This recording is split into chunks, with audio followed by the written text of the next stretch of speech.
Well, hello and welcome back to That's One of My Favorites. This is our second episode. So, I am one of your hosts, Samara. And I know how to count, clearly. And I'm your other host. My name is Emily. Yes, and thank you so much. Shout out to all the love that we received for our first episode. It exceeded our expectations, so thank you. Thank you to those who are supporters. Yes, thank you. Love you all. So, for this episode, we are doing MGM's 1952's Singing in the Rain, which I had not seen, which is clearly shameful. And I apologize to the world. I apologize to everyone. Please accept my wholehearted apology. Because this movie was fantastic. This movie was so good. And what I stopped us from talking about it earlier, and we also cut it out of our last episode. This movie goes beyond, like, I had never heard of Easter Parade. I had never heard any of the songs. And Singing in the Rain, it has been, like, copied and referenced so many times by so other things across media. It really has. I had basically heard every song. And, like, the girl's voice, I mean, everything is just icon status. And it really is shameful now I realize that I hadn't seen it. And I'm so glad that you liked it, because this one is, like, one of the tip tops of my list and has been for years. Thanks again to my mother, because this is her favorite musical. So she was so excited when she heard that we were going to be reviewing this one in particular, because she's like, hey, that's one of my favorites. I was like, hey. But yeah, I mean, there's reasons why it has a 100% on Rotten Tomato. Like, I did not realize that. It does, and it's because it's always been a fan favorite. Like, it just makes you feel good, and you can't look away. No, you really can't. And I turned it on. My toddler, Ruby, has been sick. She's been sick since yesterday. And so today we did a lot of TV and cuddles and really just a lot of, like, hanging out. And finally, I was over Bluey. I was over the Grinch. And I was like, there's nothing wrong with Singing in the Rain. I'm going to throw it on. And girl was in on it and then kept asking for Singing in the Rain. So, I mean, it really does. It is that good. That's adorable. I love it. And, like, the lore of it, like, I was typing it. I didn't even have to look up fun facts for this movie. I did. I clarified and I fact-checked, obviously. Mm-hmm. But, I mean, the guy being sick, Debbie's feet bleeding, her getting screamed at by Gene Kelly, blah, blah, blah, blah, blah. It was all there in my brain, having not watched it. Yeah. And we'll get into, like, some of the specifics when we go scene by scene of the fun facts, because there's quite a bit. And you'll get a recurring theme that Gene Kelly is a perfectionist. And he's actually one of the directors of the film. I saw that. And Stanley Donen, I think is how you say that. But the film actually stars Gene Kelly, Donald O'Connor, and Debbie Reynolds. And this was one of her first films, if I'm not mistaken. And she's 19 years old at the beginning of filming. So I think another thing I liked about this movie too, and we'll just run over the plot really quick. It's basically a silent era film star. Gene Kelly is named Don. Again, Don. A lot of people say we're Don. Don Lockwood, yep. So he is transitioning into the world of talkies, which is something that actually happened, obviously. But his scene partner, her voice is just so grating and she can't perform, which actually happens. There's an episode of You Must Remember This, which is a phenomenal podcast. And I, for the life of me, can't remember. Is it Claire Bow? Yes. Claire Bow, who the same, she was phenomenal. She was beautiful. Everybody loved her. She was so good. She couldn't talk. She couldn't talk good. She had a horrible accent, and she ended up getting left behind in the dust. What's funny is, like you said, this movie has been referenced in pop culture constantly. In the second Downton Abbey movie, it's the same premise. They've got to take a silent film and turn it into a talkie, and the leading lady had a horrible Yorkshire Cockney accent, and was terrified that she couldn't like move on with the times because she's just a pretty face that could act. It is a movie about the transition into talkies. Again, it gets into that meta where they talk specifically about the jazz singer, which was a cool thing. And a lot of it takes place on a soundstage, but you're watching other sound stages. You're not actually on, but you are on a sound. It was, yeah. And then it follows Don meeting this girl named Kathy, who is not taking any of his crap. He's immediately enthralled, and then shenanigans occur. She ends up dubbing the girl. So let's get into our little reviews. So it opens to the theater with the Hedda Hopper, Llewellyn Parsons dupe. I actually had to look and see if it was Llewellyn Parsons because it looked just like her, but it was not. Dupe. And then the guy screaming at Zelda cracked me up. I actually laughed multiple times out loud at this movie. Yeah. Like we talked about in Easter Parade, the comedy, but this movie actually had me cackling at some points. Yeah. And yeah, I wrote down it starts with a movie premiere set in the 1920s. And one of the first bullets is talk about fashion. This movie is full of great costumes. Yeah, so I feel differently about the costumes than I did in Easter Parade. Obviously, all these costumes are more casual day wear. This is what people were probably actually wearing, but just still really cool. But definitely was a big contrast to the Easter Parade where everybody was constantly dressed up. And so I thought it was really cool. And I wish we still dressed like that because Gene Kelly and Donald O'Connor. Yeah, they looked phenomenal. I was like, you guys are handsome. Hello. Also, fun fact. So the guy screams for Zelda. Zelda played the sister. Oh my gosh, I don't have her name in West Side Story. That girl. What is her name? Anita. Sorry, I should have been more prepared. Yes, Anita. So Zelda is Rita Moreno. I probably just butchered her last name, but she played Anita in West Side Story, and I did not recognize her because they had smothered her in so much brown pancake makeup in West Side Story because she wasn't dark enough, even though she is Puerto Rican. But as Zelda, it's never referenced. She's not quote unquote ethnic. She's just a girl named Zelda, and you don't think anything of it. So I thought that was pretty interesting because I was like, oh wait, what? Rita? Who's that? About the Llewellyn Parsons dupe, did this actually happen? Do you know if there was a reporter standing there talking at premieres like that? I would assume so because I feel like it was a radio broadcast. So if you weren't there, they were telling you play by play, like what was happening in the quote unquote red carpet back in the day. Okay, cool.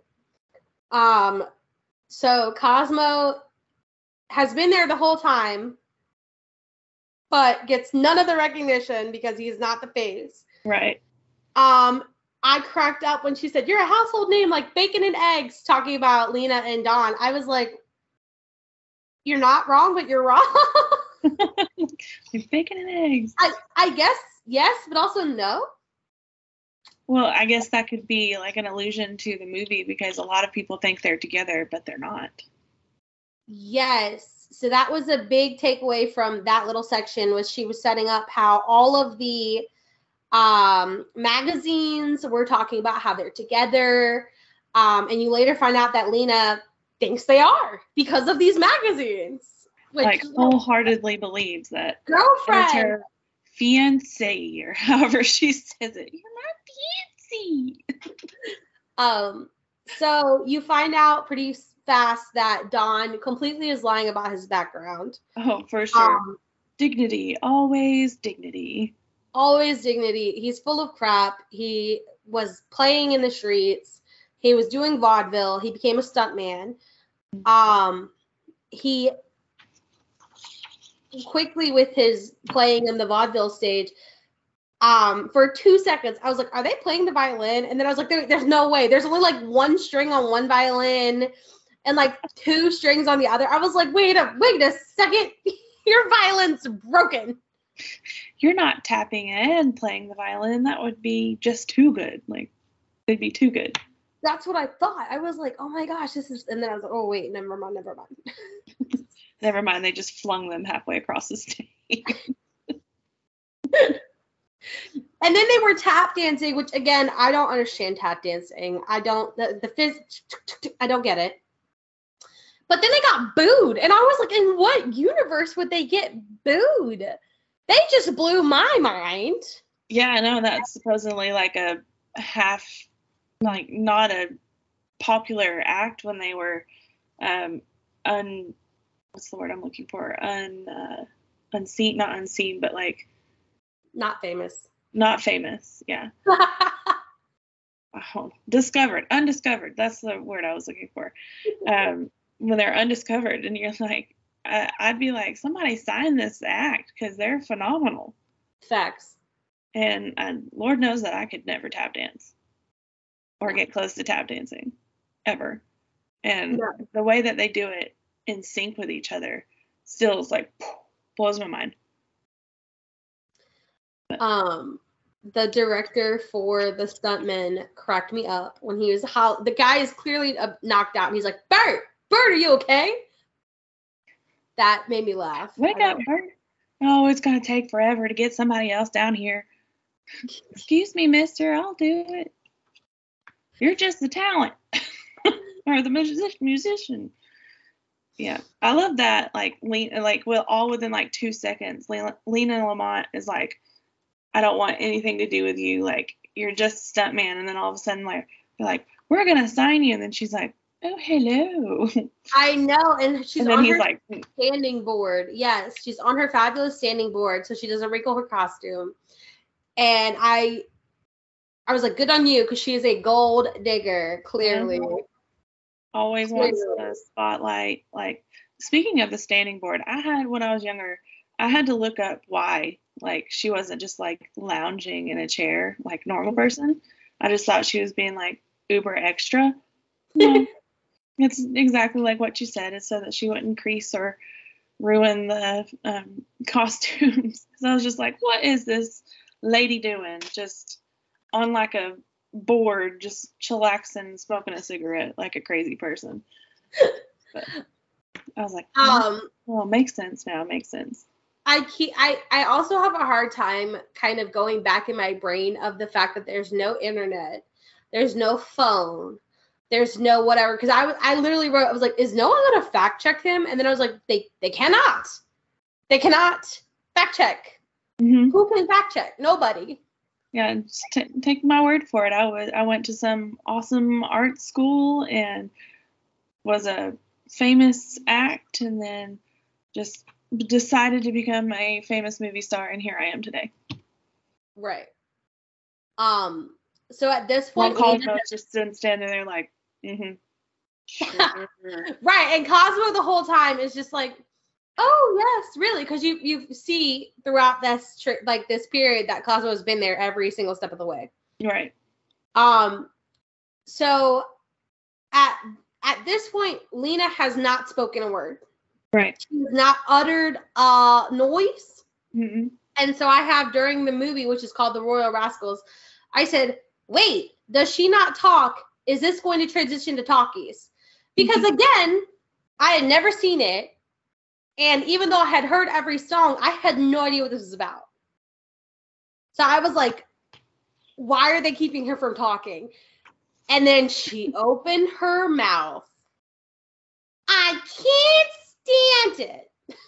Like, which is iconic. I've heard that voice before. I'm sure you've heard, like, you've probably seen that scene before, and then just not known that it was Singing in the Rain. It's referenced somewhere, and I want to say Little Rascals, but I know for a fact it's not, because I could quote that movie with the gun in my head. But it in something it's referenced, and there's just so many again, the references are so many, but like that voice alone I think is like a cartoon. Like, I think she sounds like Betty Boop, but not Betty Boop. Yeah. Like that high pitched sound. Yeah. But I have a note. It says, like, the audience members, when during the movie, before, because it's a silent film, so you can't actually hear her talking. Right. She's so refined. I think I'll kill myself. And then I have ... If she only knew, like, what she really sounded like. Well, and I'm does pretty on sure screen, like, look regal and proper, and you would not think a voice like that would come out of her, but it most certainly does. I audibly cackled because I wasn't expecting that. I'll tell you what I was expecting. I was expecting Ellie Mae to come out of there. That I was expecting the Bayou back. That's exactly. So when she started talking like Curly from Mo and Larry, I was like, oh no. Like, what am I, dumb or something? Cricket. I'm dumb or something? Cricket. Ma'am. Yes. Also, the lady saying she's so refined, I think I'll kill myself. I feel like, and I'll have to double check when he passed away, but the Rudolph Valentino murders, or the Rudolph Valentino suicides. So, Rudolph Valentino was one of the silent era's leading mans, and he died in 1926, which led to like at least 3 women killing themselves. With that in their suicide notes of, he's dead, I can no longer go on. I'm going to go join him in the afterlife type. Wow. So I was like, oh, the dark, okay. Nod to actual pop culture during that time. Yeah. Right. Pop culture references inside this massive pop culture reference. This movie's phenomenal. Full circle. This movie's so good. Cosmo and Dawn they make me laugh. Quintessential best friends. Call me a cab. All right, you're a cab. Like, I literally have that on my list. Call me a cab. Okay, you're a cab. While he's getting mauled by all these like men and women tearing apart his like suit. Right. So what we're referring to is after the premiere, he goes on the street, or he's driving the car breaks down, and then he's mauled in the streets. And then I was like, how did he get on top of this trolley? But then I remembered he was a stuntman. Yeah. So he climbs up at the top of the trolley to escape. He jumps into Debbie Reynolds' car. They have a meet cute. And then she tries to kick him out because she's a gangster. She freaks the flip out. And like, get out of my car! Officer! Yeah. So she recognizes him from somewhere. And in her mind, he's a criminal that she's seen in the paper. Right. The police officer is like, oh, hey, it's Dawn Lockwood. And she's like, oh, you can ride my car. No problem. Yeah. He's like, Dawn Lockwood. It was almost like the Easter parade. What? Now I can only think of Dawn Lockwood. But she completely, like, while talking to him, is like acting aloof or acting like she doesn't really know who he is. Like, I've only seen 1 or 2, because once you've seen one, you've seen them all. And he's like, excuse me? So, like, she totally gets into his head, because he's not used to any woman not absolutely swooning at the sight of him. like the women who just like tore him to pieces because they wanted a souvenir. Like they're And not only screaming that, that while they're stripping like his jacket apart. I want a souvenir. but she also tells him, "You're not a real actor." Mm-hmm. Only people of the stage are real actors. Right, because you're not talking. You're only doing half the work. You're basically a mime. Like Yeah, you're and not having a director scream at you from behind the camera telling you what to do the entire time. Yeah. So she tells him that she doesn't really care for his movies, that, you know, he's not a real actor, and then she drops him off. Mm-hmm. Also, during this time, he is like, all of a sudden, he's like completely turned on by her.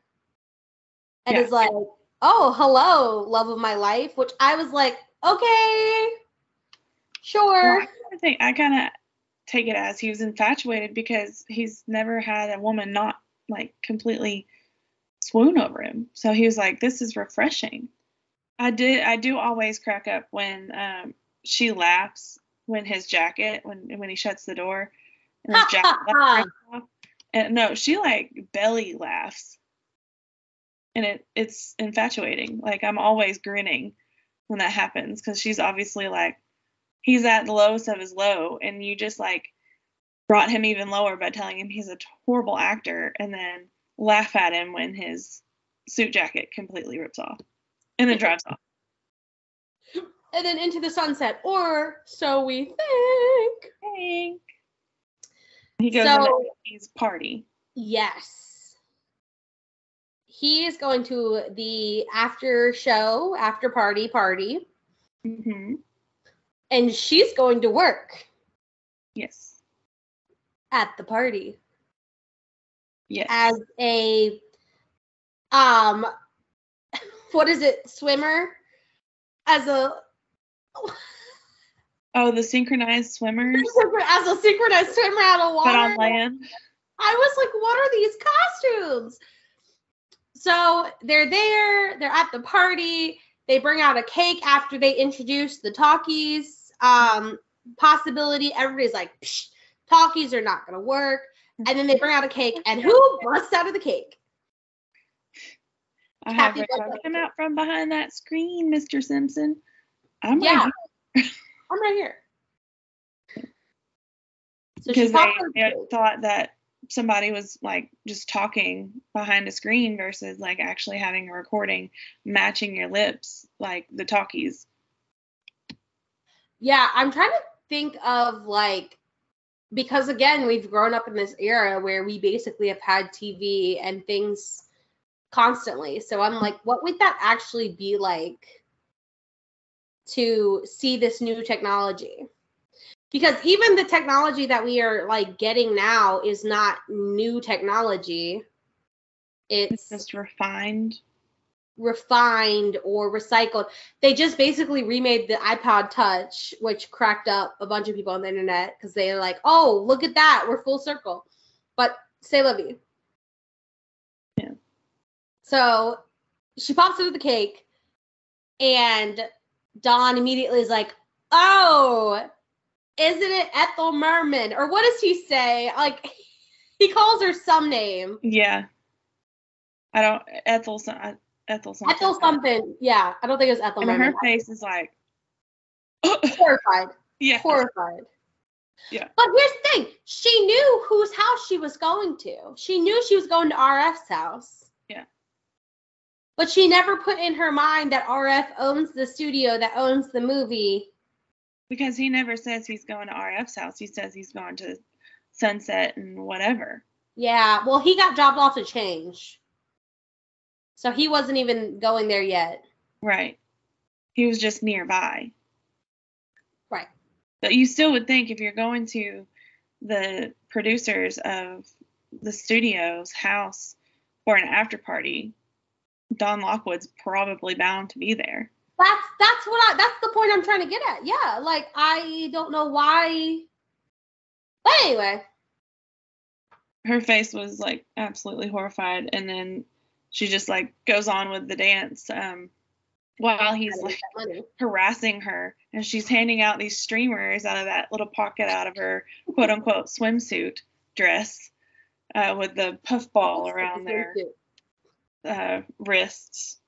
But my note is, how on earth do they dance like that with all those streamers around their bodies? I mean, there was the one that like caught on her face, and she it was like oof, trying to get it.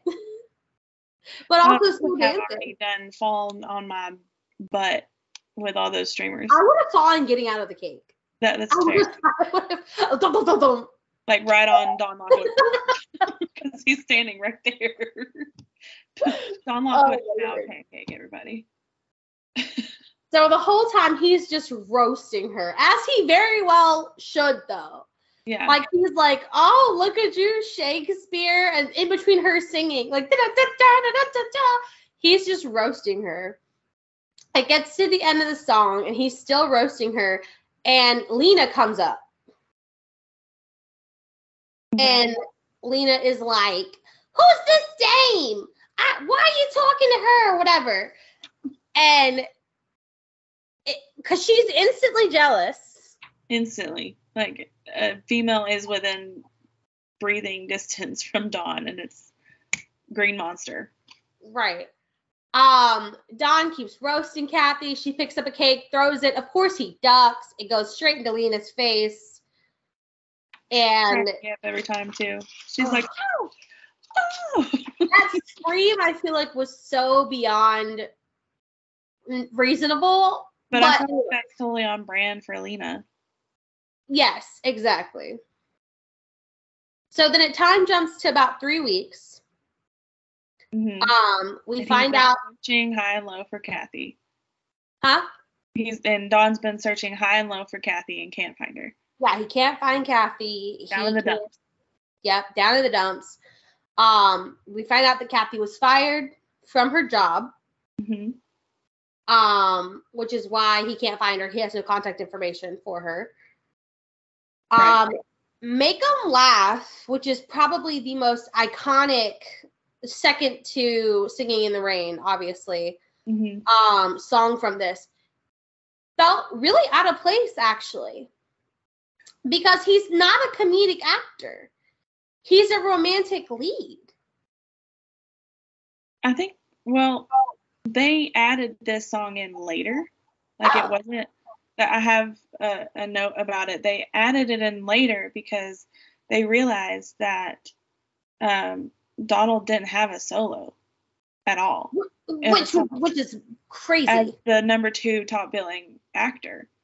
Yeah. Behind Gene Kelly. So they, I guess because Dawn was sad, they're like, we need Donald to have a solo. Right. So he chose Make 'Em Laugh, which is a ripoff from Be a Clown. That's in a different movie, and I didn't write down. I should have wrote down what basically they plagiarized from a different movie that he had done before, I believe. Okay. And the song is called Be a Clown. And at the end of the song when he like collapses, that's like real, because he had to do it more than once, back to back, because the footage kept screwing up and it was unusable. So they literally had to do it back to back to back to back to back, and that's a lot of quick dancing, flips, running around, jumping on walls, doing the wall flip, and I mean at the end he's like, collapse. Yeah. I'm done. And I wrote down that he has several cuts and several carpet burns after shooting that. Yeah, my understanding, and I might be mixing up 2 of the things that I read, my understanding was he was sick. Mm-hmm. He was in the hospital after he had done all this stuff. They called him and said, oops, there was a fire. We need you to do it again. Yeah, he was on bed rest. Oh yeah, he was on bed rest. Yeah. So he was sick as a dog and did it because they had lost the footage or it got burned or something. Yeah. And then came back and was like, this better take because I'm done. Yeah. I think he is cute as a bug. I think he is so cute. I love him so much. And his miming, like the facial and small people have long faces. Long people have short faces. He does this thing where he's like I can't. You can't see me if you're watching it on Spotify or if you're listening to Spotify, but if you're watching on YouTube, he does this thing, and it literally just, God, I want to smush. No, you just hear dolphin sounds. Yeah, you were going, it's so cute, and I love it so much. But yeah, and like that's one of those iconic things that like, do you know anything about Singing in the Rain? Wasn't that guy super sick during that one song? Yeah. That's like, that was one of those things that lived on. To them filming their new movie, The Dueling Cavalier, which again is exactly what Kathy said. He goes, he finds a girl, she's unavailable, he fights off the bad guys, she's available. So you've seen one, you've seen them all. Lena's costume, chef's kiss. Yeah. Beautiful, beautiful woman. You find out during this scene that Lena got Kathy fired. And then my favorite part, and I wonder if they did this in real time, or in real life, because they're talking, but and it's obviously a silent movie, so what they're saying is not going anywhere. But he's like, I hate you so much. And she's like, what do you mean? You love me. We're getting married. Like, I wouldn't marry you if you were the last person. Kissing up the arm. And do this like romantic kiss, and she's like, "You can't kiss me like that and not mean it." And I'm like, "I'm with her. That was a good kiss." Like, I'd rather kiss a tarantula. Bring me a tarantula. Yeah. Johnny, give me a tarantula. Yeah. Yeah. So you find out that Lena is the one who got her fired. She is like dead to him now. He says as much. Yeah. And then in burst the producer of the studio and is like, the jazz singer. It's a hit. It's a hit. Yeah. Everybody wants talkies. Here we go. And then it goes into this green screen fever dream to equate time passing. Yes. I had to Google, when was the green screen created? Because I was like, what is this, like new technology? And no, it really wasn't. It was in 1930. So I was like, okay. Yeah, with the beautiful girls, Ziegfeld-esque era of women sitting still as if they're photographs in the best 1920s fashion. Yeah, so I did some like deep dive Googling, and I could not find if this was a reference to anything because it was also in Easter Parade. And I was like, is this how... Girl. Because she actually works for Ziegfeld. That's true. But I was like, is this a reference to like how they used to do commercials for like Macy's? So, I mean, I was like digging around like how, and I couldn't find anything about, I found some weird commercials, but I didn't find anything about like clothing commercials from back in the day and if that's how they did it. Because I was like, that's kind of a weird grab. Yeah, I couldn't find any real, like, I would love to know if any historian, yeah, right.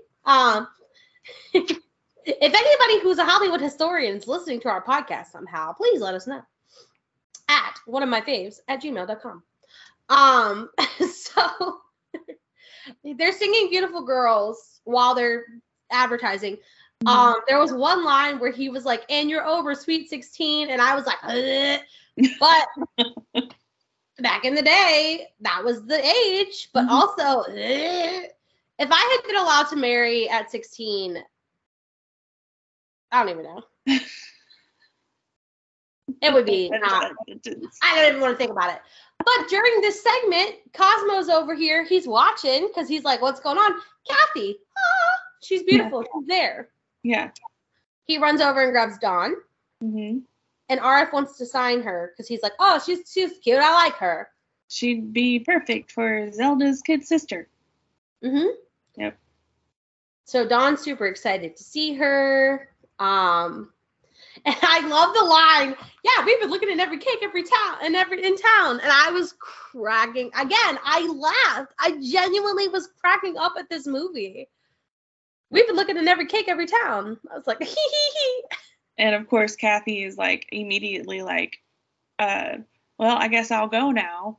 Because yeah. like, in case you didn't know, I'm the one that threw a cake in Lena Lamont's face. So you won't want and ours basically like, I wish it was me.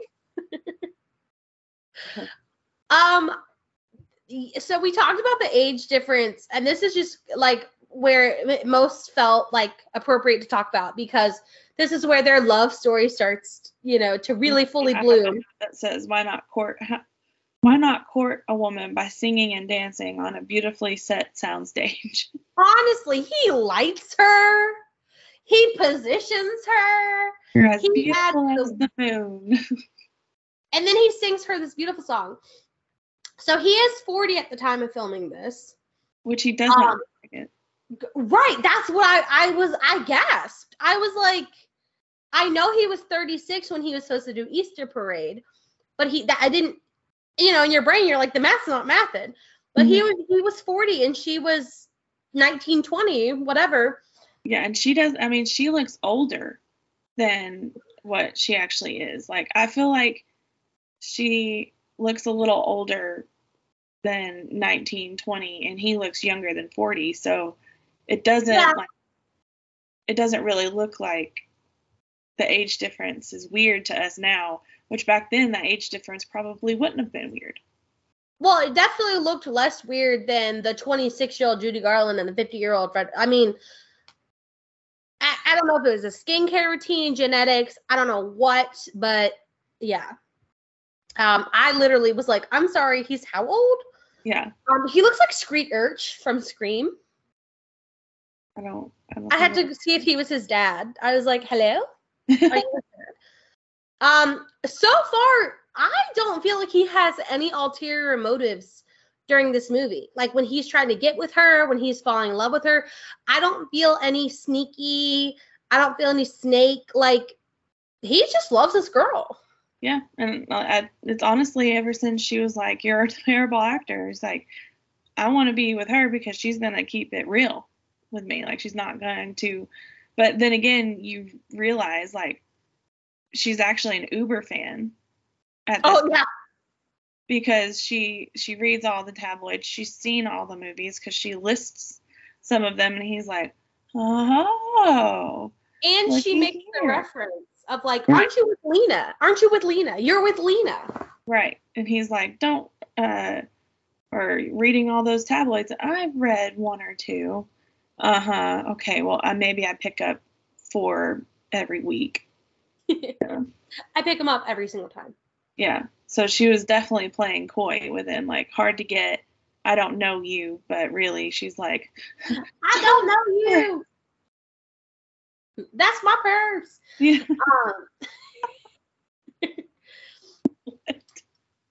So RF decides they're gonna do talkies. They gotta meet the jazz singer. Mm-hmm. And they send them to vocal coaches. And this lady had me round tones. I was cracking up because she's like, round. I couldn't. She sounds like a cat. My cat is looking for me. Lena is flummoxed. She can't do it. No. And before you go any further, this, hands down, is my favorite part of the movie. The Moses Roses? No. And I can't stand him. Since I was little, I would just walk around being, and I can't stand him all the time. I swear, and I tried to look and I couldn't find it, but I swear that's referenced somewhere. And I mean, you type in "where is Singing in the Rain" and the internet explodes off your computer. Right. So I will find it one day. But no, the Moses Toes Are Roses dance scene, I also have a heart by, because I mean, it's iconic too. Just the poor diction coach that's with Cosmo and Dawn is just like, what? And then Cosmo's facial features when he's reading the Rose's and then like he catches him and he's like, okay, fine, you read it. Yeah, I rewound it. I loved that one. That one was so cute. I thought it was so much fun. Again, I just think I love Cosmo. I think I love Donald for sure. But that was so when he roses and toes and I literally was just cracking up and just doing that throughout the rest of the day, like again, tap dancing. They're tap dancing on a chair that is like this big. They're tap dancing on a desk that can barely hold the two of them perfectly. Yeah, it's beautiful. It's so much fun. The joy. I felt like this movie was so joyous. Like it was so joyful. It was so gleeful. It was just like you literally saw that they were having a great time. Yes, exactly. Yeah. It's the first day of filming. Again, this movie kind of has some time jumps. Yeah. So they go to the vocal coach. It's the first day of filming. The director's gonna have an aneurysm. Quiet. Roll up. Nothing is going right. He doesn't understand, which again, you think about, this actually happened.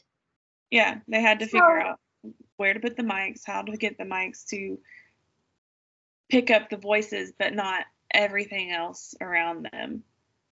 Like Lena's heartbeat. Oh my God. The pearls. Lena is talking, but she keeps moving the moon on my, and did you put it on? Like, it's so terrible. Yeah. And make love to a bush. Yeah. So she's getting frustrated because she's like, I am talking. That's what they say. They say talking. I was talking. Number one, she sounds terrible. Number two, Dawn hates her. Number three, everybody pretty much hates her. And they are trying to figure out this new technology, and it's just so they've put the mic over and over again. Once on her breast, it picks up her heart. Once on her shoulder, she's moving her head back and forth, and they can only get every other word. And then finally, they put it in a bush in front of her, and that's where the iconic "I can't make love to a bush," because the director is saying, talk to the bush. Talk to the bush, Lena. Talk to the bush. And then, of course, she gets karma of all karmas when RF, is that his name? RF walks in and trips over a wire. Is like, what is this wire doing in here? It's dangerous. And like rips it up and completely flips her off of the bench that she's sitting on because the microphone wire is like all the way up her dress. And, you know, at this point, I do feel like a touch bad for her because if you think about how she had to act before, which was very exaggerated movements, everything had to be with your body because you could not enunciate or you couldn't push or I'm crying and you had to look like you're crying. Like, yeah. So I feel bad for her because she's right. She's like, I'm doing what I'm supposed to do. This is how I've been taught. This is how I've done it forever. Right. And I think about like Claire Bow and like all those people who just could not, I hope that's who I'm thinking of, but who couldn't make it past that point because they just couldn't do it. They weren't good enough. Yeah. And that would suck. And I mean, then that's ultimately what Don said too. He's like, you're right, Kathy. Like I am just a person, like a mime. I can't act. And it's going to be horrible. Like, we can't do this.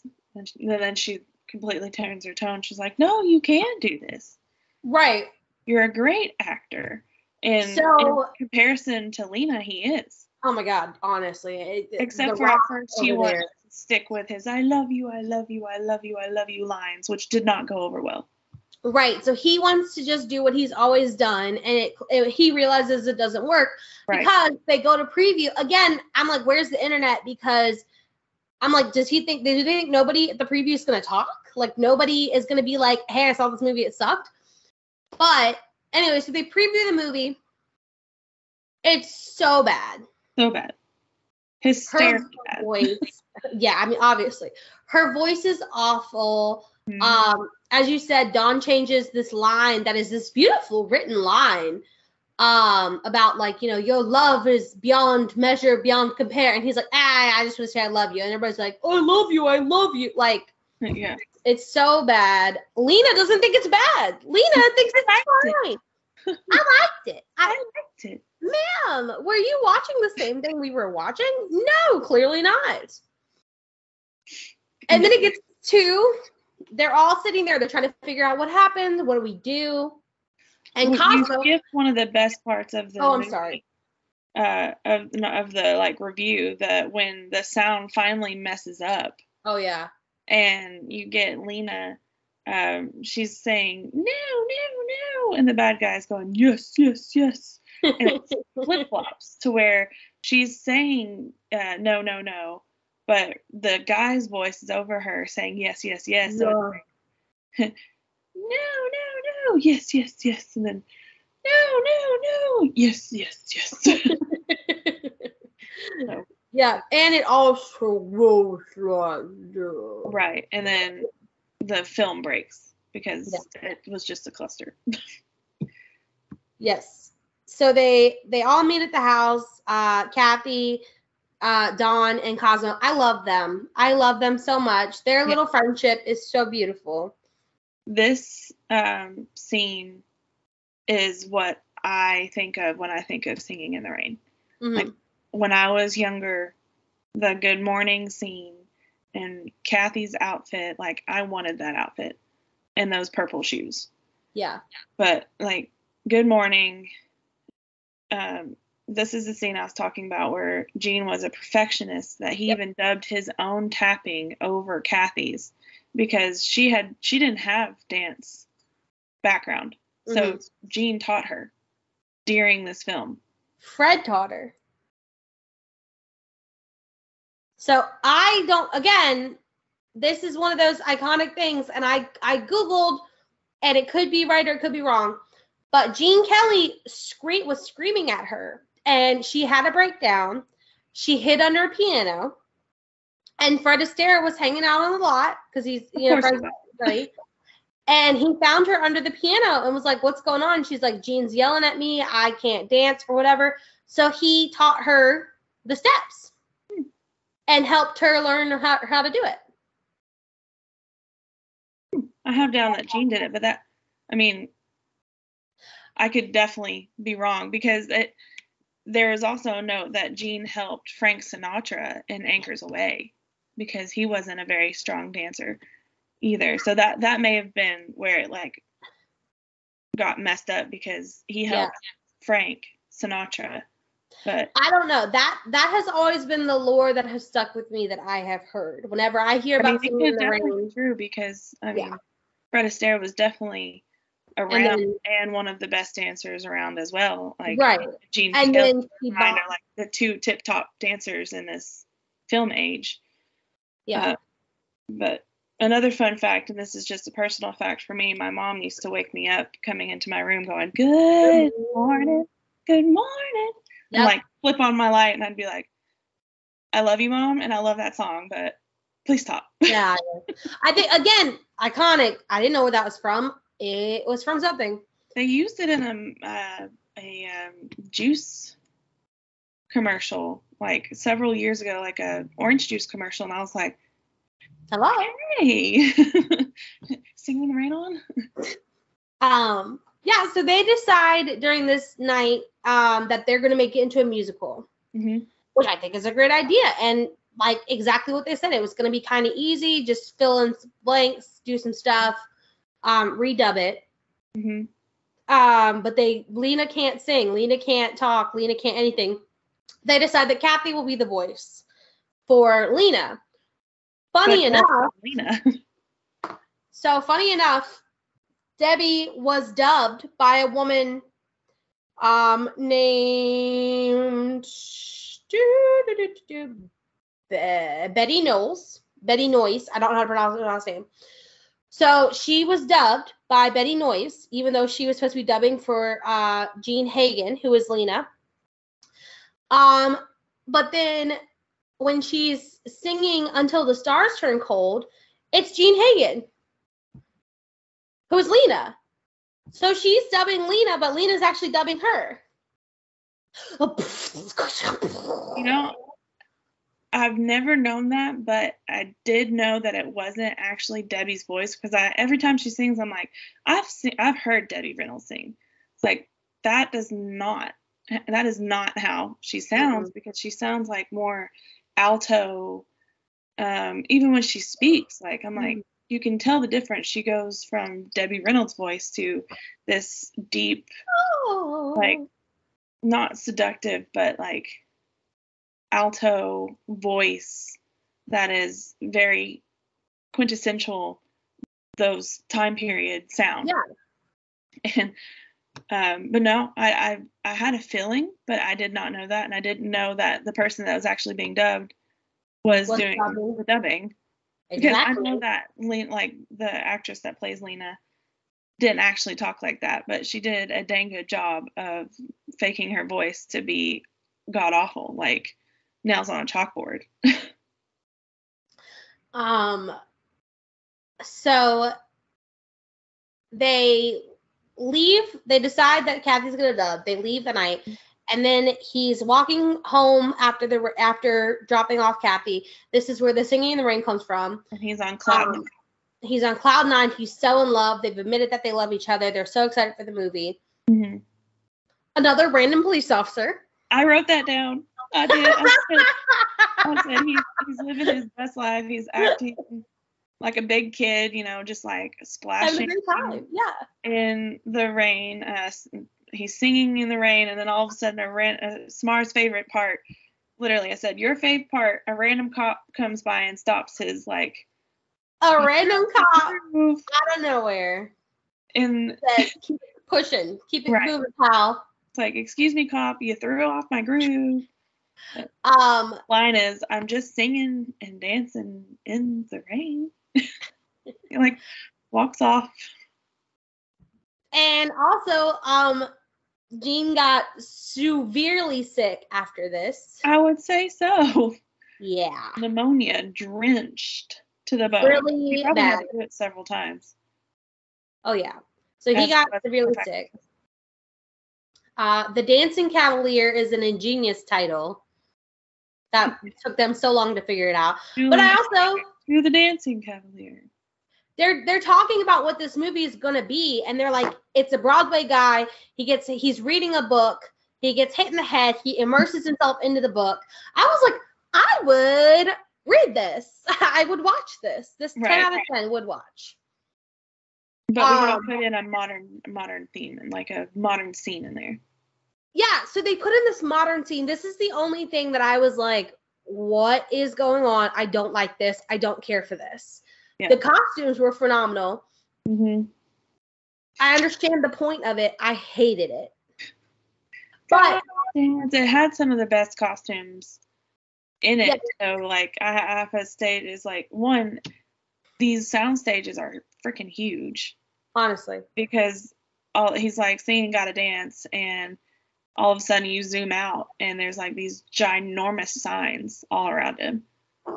And yeah, I wondered if that was with like brightly colored, fabulous costumes with like bright orange, blue, pink, yellow, and then that green dress that one was wearing. It's so fun. I will say though, when he said gotta dance, I said gotta sing from the producers. Yeah. Because then I was like, wait a minute, and then again, just kind of one of those things. Did you notice when the Jean and the girl in the red dress are dancing, there's a very specific jump cut. You may have to go back, but it's subtle, like they're dancing, and then all of a sudden there's like a blip, and then they keep dancing. Fun fact is that the dancing got a little too provocative for the time. So they cut it and then had to refilm the second half of it to where it was like less provocative, less promiscuous, and more family friendly, because it got a little too like hot and steamy. I definitely got that vibe where I was like, okay. I also got a Fosse vibe, but I don't know enough. I'm just using that word. And I have a friend. Birdcage. throwing that out casually, but I got a very Fosse vibe.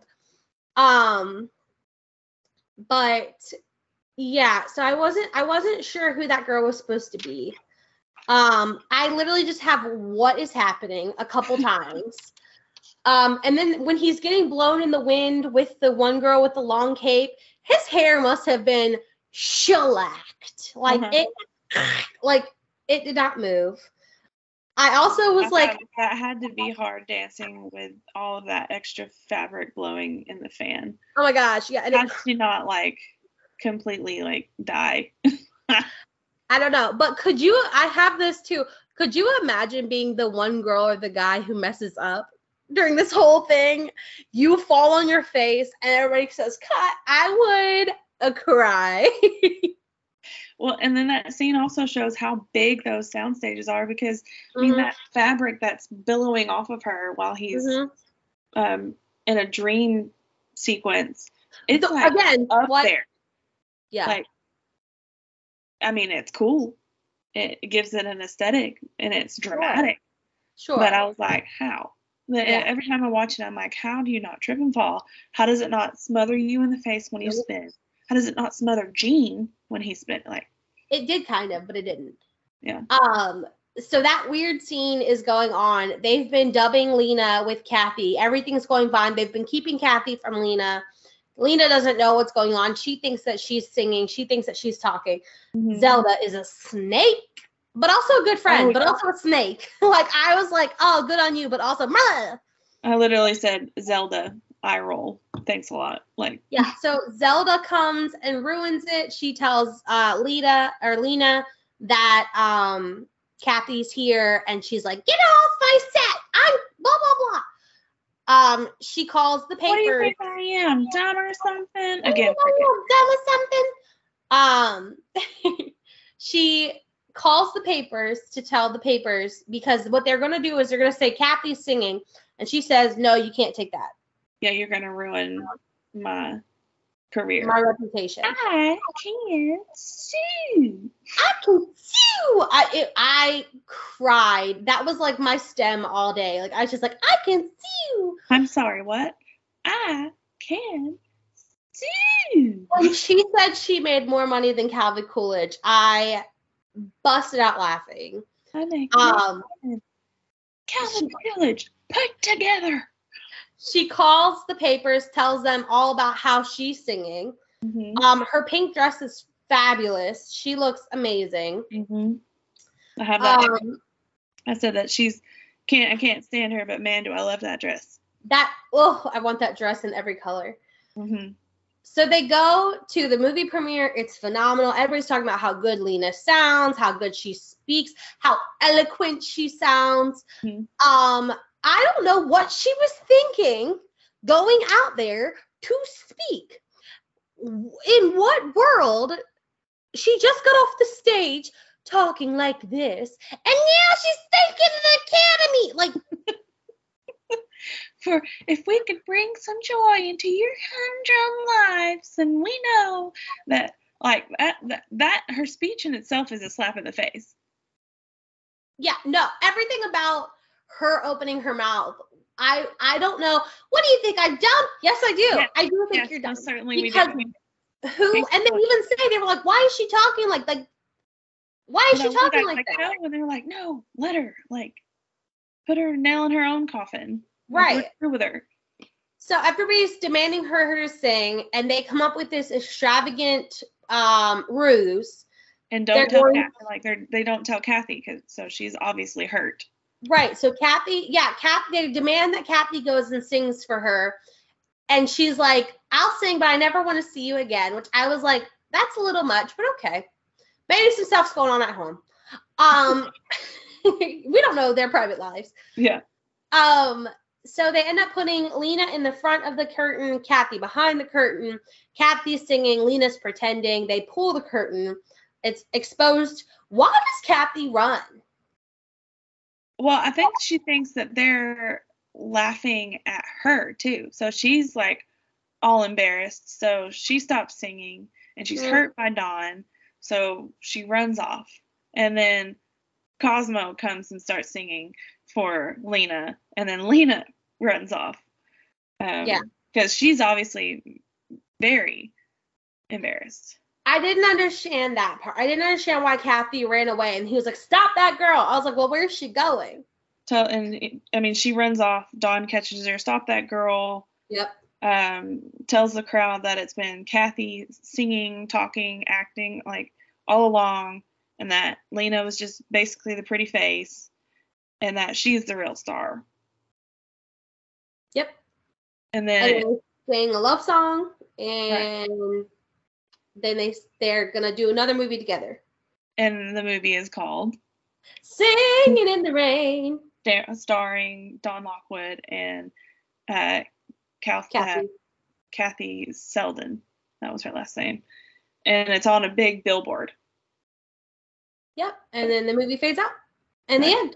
I put they star in a musical together called Singing in the Rain. How meta. The end. Again, the meta-ness. The meta-ness of this film. Of the universe. I know you've already said how much you love this, but what rating would you give it? Oh my gosh. I don't want to be obnoxious and be like, it's a 10 out of 10. I think Feel Good is definitely 10 out of 10. I rode that high like all day. It's just such a joyful movie. It's so joyous. When you were sending me like Snapchat videos or Marco Polos, it would be on in the background, and I'm sitting here thinking, she likes this movie, but she's not going to tell me yet. Well, no, I can't tell you. We're doing a podcast. Right. I'm still like, she liked this one because she's watching it again. I did. I liked it. And I also got the first reaction of the cake. I got that was my genuine reaction. I didn't know what was going to happen. When I was talking to you, you were jamming, and all of a sudden you're like, what?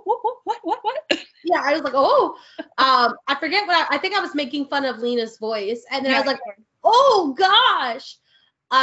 So I would say 10 out of 10 Feel Good, and then I will say I will have to bump it down just a little bit because I don't like the Broadway. I understand it, what he was doing. I don't like the big Broadway scene. I thought it went on for too long.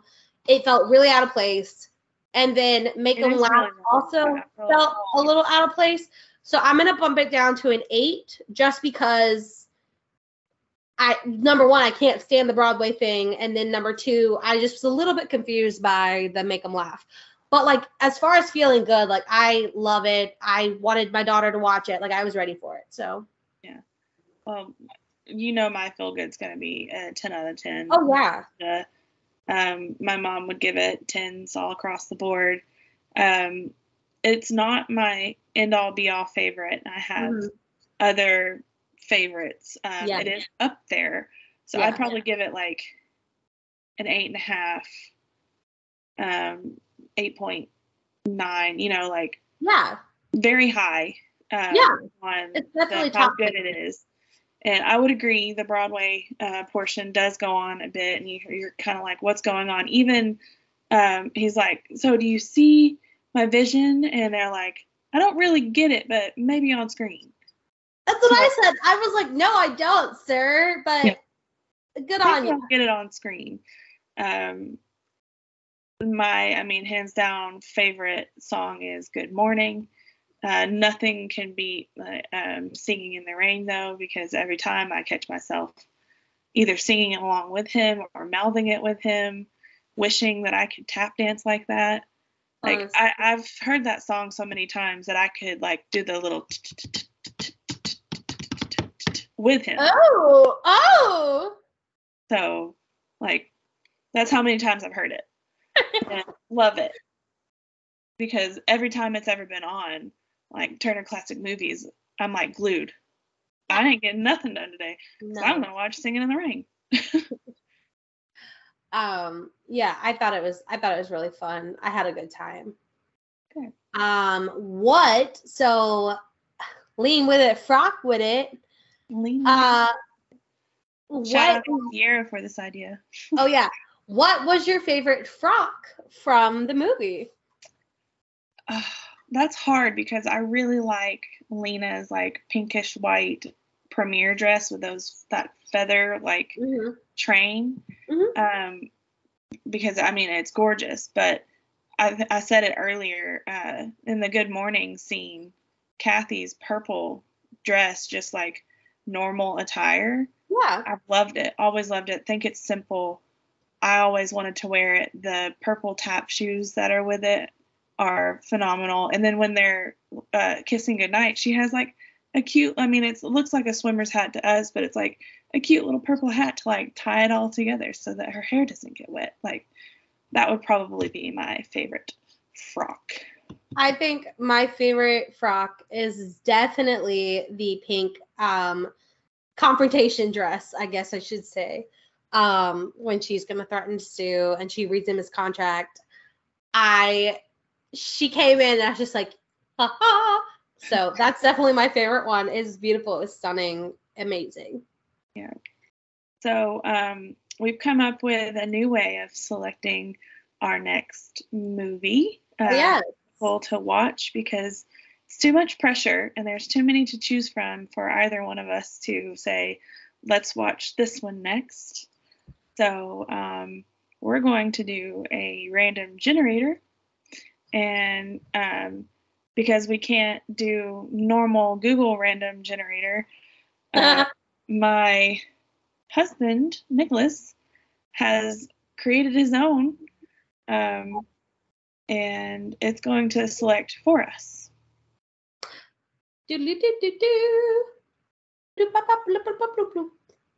A Star is Born. 1976 version. Yes, it's the one with Barbara Streisand. Oh, Babs. I'm awesome. So excited. I'm excited. That was really cool, Nick. It really was. Well, thank you guys so much for tuning into episode 2 of That's One of My Favorites. If you have any questions, concerns, want us to know what you liked, what you didn't like, movie suggestions, please feel free to reach out to us at oneofmyfaves@gmail.com. And then you can watch us, listen to us on YouTube at That's One of My Favorites podcast. And we're also on Spotify. So we will talk to you guys next time, because we're going to watch A Star is Born. One with Barbra Streisand. 1976. Yes. And I'm so excited. I've never seen it, so I'm pumped, and it better be good. Finally, one that we have never seen, both of us. Together. Yay. And I'm surprised it only took 3 episodes, because of all of those musicals on our list, there is quite a few that I've seen. So I was really nervous that we were going to get one of my weird ones, and I was going to be like, it's too early. It's too early. We can't. Never too early, because I'd be like, oh. And it probably would be hilarious if one or two of them popped up and I'm like, no. Because that's on the list that I've seen that I can't stand. But we'll get there. Okay.